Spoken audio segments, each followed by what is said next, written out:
ডিম পছন্দ করেন না এমন মানুষ কিন্তু খুবই কম রয়েছে। দুপুরে গরম ভাতে যদি থাকে এরকম ডিমের কোনো রেসিপি, সবাই কিন্তু অনেক বেশি পছন্দ করবে। আসসালামু আলাইকুম, I am chef Sumaiya. Welcome back to Renaissance Shampa cooking recipe. আজকে আমি আপনাদের সাথে শেয়ার করব একেবারে সিম্পল একটা ডিমের রেসিপি। তার জন্য আমি এখানে 7 পিস ডিম নিয়েছি। ডিমগুলোকে সিদ্ধ করে তারপর খোসা ছাড়িয়ে নিয়েছি। এখন দিয়ে দিচ্ছি সামান্য একটু লবণ, একটু হলুদ গুঁড়া, দিয়ে দিচ্ছি একটু মরিচের গুঁড়া। সবগুলো উপকরণ আমি ডিমের সাথে খুব ভালোভাবে মিশিয়ে নেব। আপনারা সবাই কিন্তু ডিম রান্না করতে পারেন, তবে আমি যেভাবে ডিম রান্না করেছি সেটা আপনাদের সাথে শেয়ার করতেছি। অলরেডি আমার ডিমে কিন্তু হলুদ, লবণ এবং মরিচের গুঁড়া মাখিয়ে নেওয়া হয়ে গেছে। এখন গরম কড়াইয়ে আমি সরিষার তেলটা গরম করে নিচ্ছি। তেলটা গরম হয়ে এসেছে, এখন আমি সেই ডিমগুলোকে ভেজে নেব। আর ডিমগুলোকে অতিরিক্ত ভেজে নেওয়া যাবে না। ডিম যদি অতিরিক্ত ভেজে নেওয়া যায়, ডিমের উপরের স্ক্রিনটা শক্ত হয়ে যায়। এর জন্য আমি সবসময় ডিমটা একটু কম ভাজি। যারা আমার ভিডিওটা দেখতেছেন কিন্তু এখনও লাইক দেন নাই, আমার ভিডিওটির কোনো অংশ যদি ভালো লেগে থাকে অবশ্যই একটা লাইক দিয়ে দেবেন, কারণ আপনাদের একটা লাইক আমার ভিডিওটা শেয়ারের জন্য কাজ করবে। কথা বলতে বলতে ডিমগুলা ভেজে নেওয়া হয়ে গেছে।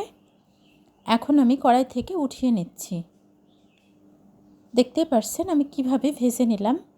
ডিম ভেজে নেওয়া সেই তেলে দিয়ে দিচ্ছি একটা পেঁয়াজ কুচি। আমি কিন্তু খুবই সিম্পলভাবে আজকে ডিমের রেসিপিটা করব। পেঁয়াজটাকে আমি জাস্ট 30 সেকেন্ডের মতো একটু ভেজে নেব, পেঁয়াজের কাঁচা গন্ধটা দূর হওয়া পর্যন্ত। এবার আমি একে একে কিন্তু সবগুলো উপকরণ অ্যাড করব।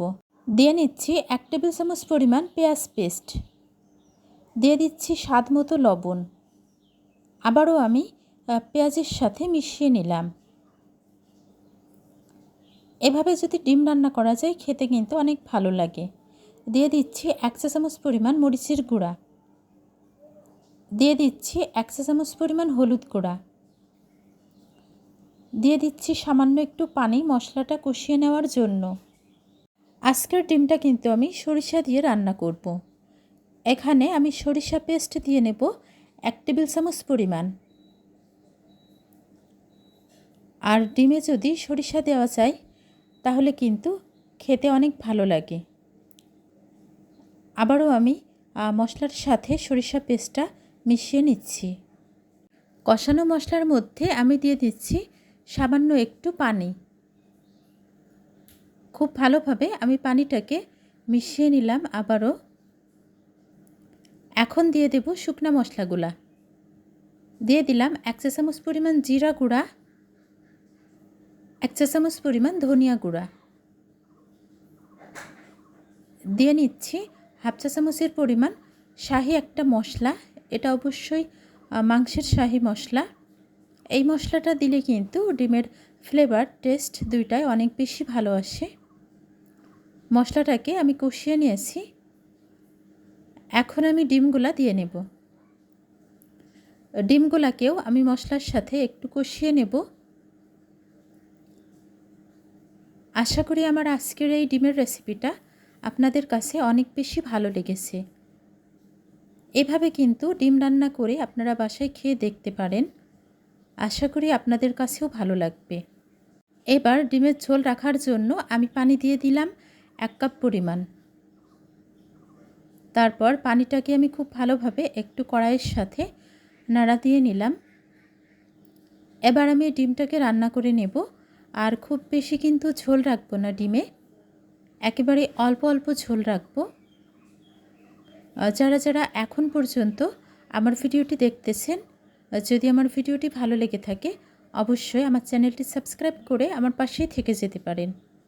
ডিম রান্না কিন্তু অলরেডি হয়ে এসেছে। এখন আমি চুলাটা অফ করে দেব। দেখতেই পারছেন আমি কতটুকু পরিমাণ ঝোল রেখেছি। চুলাটা অফ করে দিয়েছি। কালারটাও কিন্তু অনেক বেশি দারুণ এসেছে।